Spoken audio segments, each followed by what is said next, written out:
guys, Sheep, you have more Corrosion, Cold Winter waiting, aka a whole bunch of reading. Um, yeah, I'll probably mess up words and take breaks between reading now and then, but we'll get through this. I've been doing all these episodes in a row, by the way, so it's been like 4 or 5 in a row, and that was a whole bunch of journals. Anyways, my head's spinning. I can't believe what has happened. I don't understand why this was happening, or why this has happened. Why again? Why to me? What did I do to anyone to ever deserve this? Why did you have to let Sasha get infected? What was the point? To punish me? Was it not punishment enough that I lost both my wife and baby daughter? Am I being punished for this? Or am I being punished for that?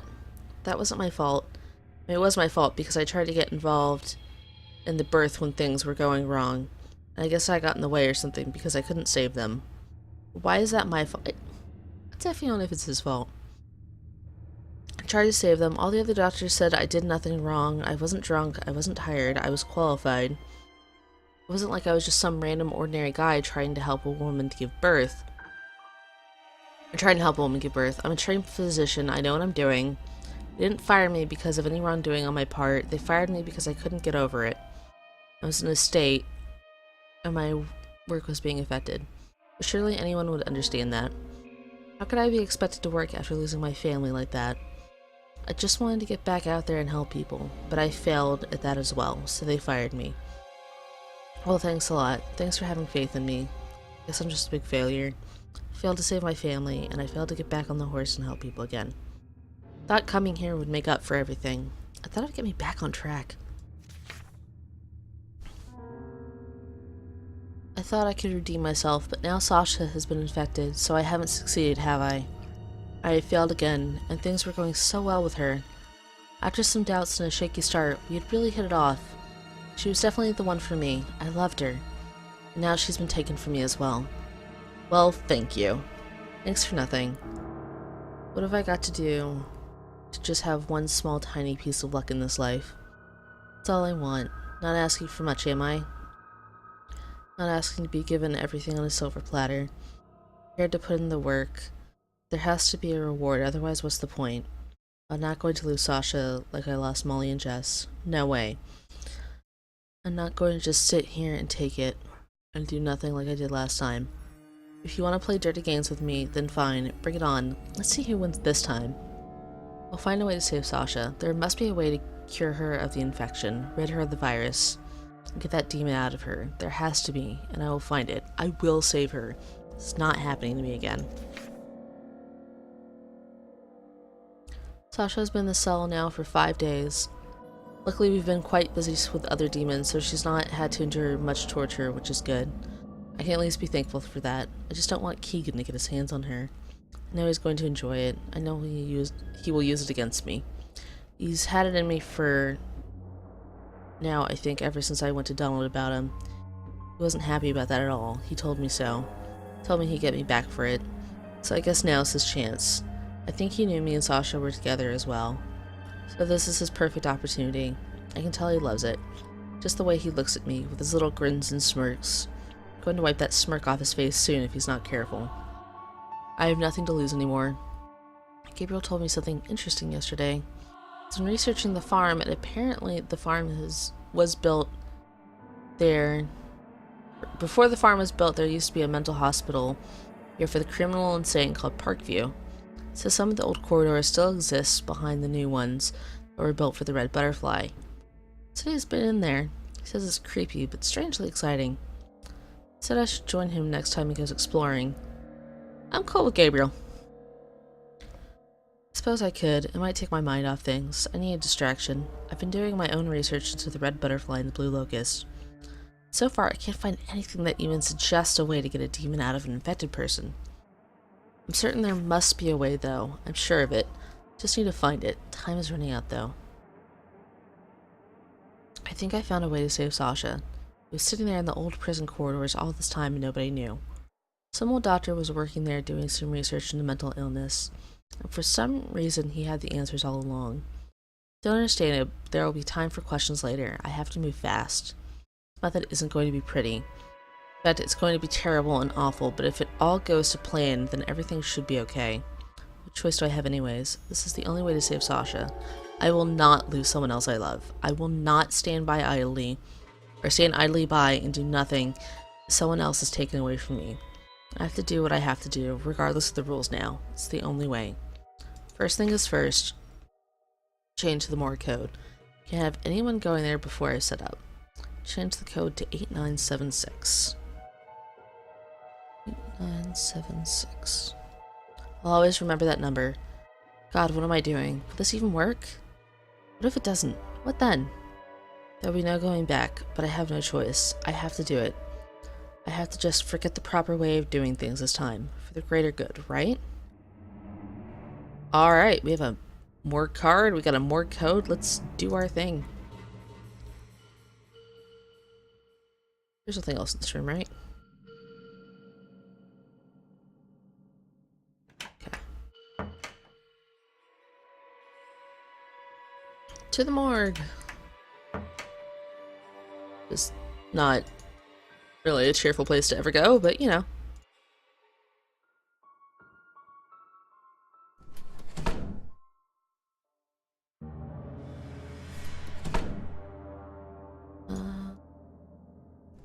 Accessing room. Medical corridor.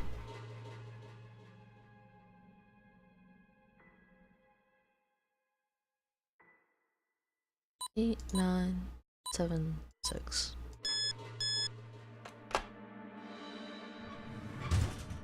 It's a lot of blood.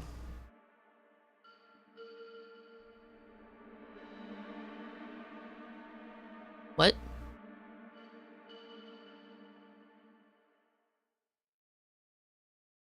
What? What's the picture? Alright, 11/23/09 is probably a date.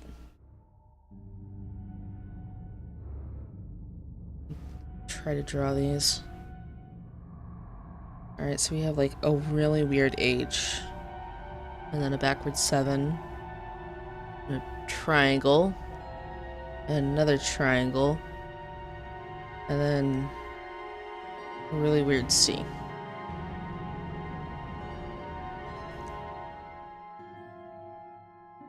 There's no way I can draw that. Alright, 1, 2, 4, 5, maybe a time?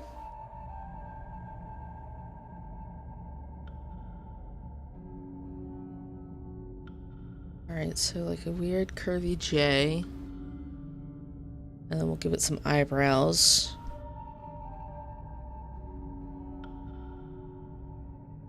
I probably have no need to draw this, but I'm doing it anyways.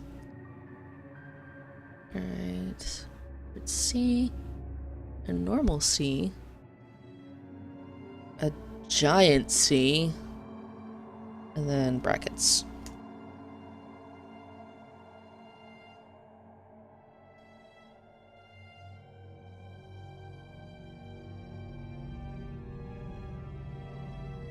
I can't really go many places in here. I guess I was just in there for that information.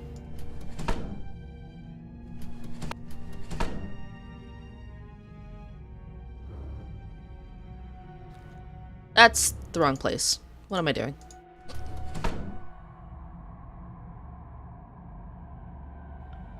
Wait, no. It's here. I can vaguely remember where the control room is. Alright. 11, 23, 09, 9, not 8. Would it be 12:45 a.m. or would it be nighttime?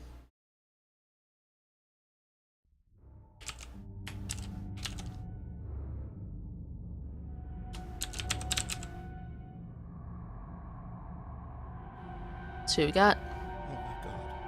Oh my god. What am I doing? What am I doing? Okay. Focus. I can do this. I have to do this. How hard can it be? Just a little incantation. Oh, he's doing black magic. No big deal. I'm sure it'll work. I mean, why wouldn't it work? Assuming the translation was correct, of course. Okay, come on, Zach, focus.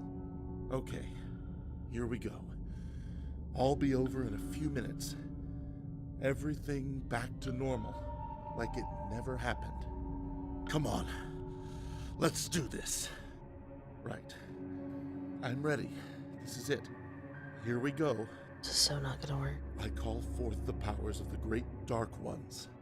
Ooh, Cthulhu? I beg of thee to bestow upon me the power of banishment, the power of resurrection.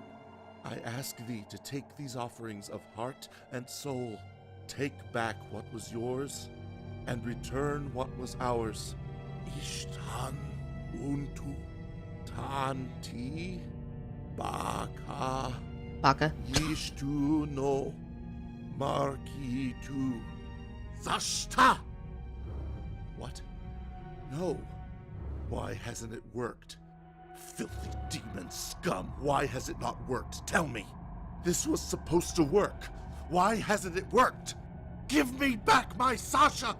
Give her to me! She's mine, not yours. Please, give her back to me. I need her. Oh my God, he's back. Donald's back. What have I done? He'll never understand. I have to leave now. You can stay there, though. Demon scum, where you belong. I hope you rot. Did he kill her? Resurrection was involved in that. I'm apparently now deputy chief. I think he killed her and tried to resurrect her, and it didn't work. Good times.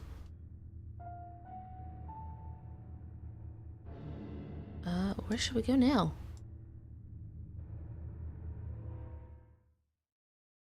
Up. Took control away from me. It's gonna tell us where to go now. Okay. No.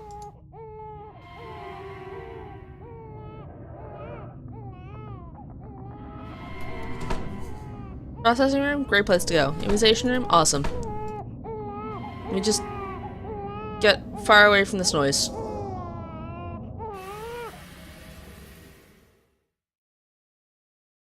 It's just darkness and I'm scared. Okay. Yes, I was running from the sound of a baby crying. Don't judge me. Alright, we're just in a room. Do I want to climb through? Eh, screw it. Alright, that's...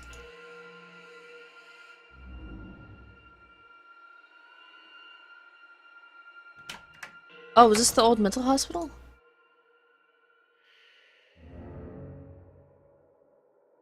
Right, I love old mental hospitals. They're my favorite.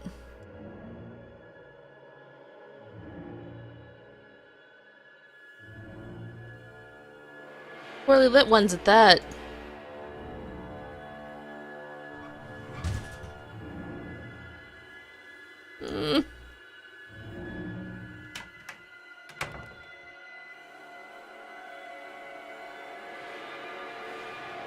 Look closer. Okay, we have books.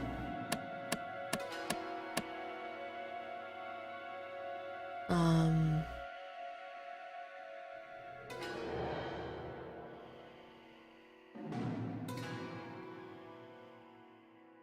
can't even see that bookshelf there.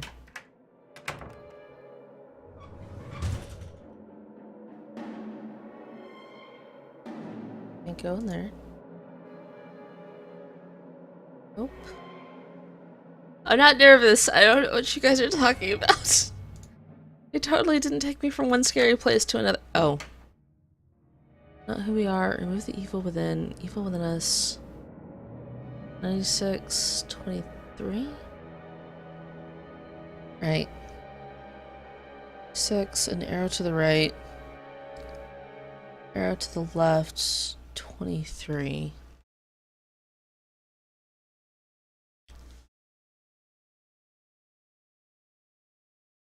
There to the last 72. Bedroom, not the bedroom. Hurts in there. Okay, maybe that's the pattern for the books. It's gotta be. I'm gonna take a screen cap of this. Oh, we have a desk.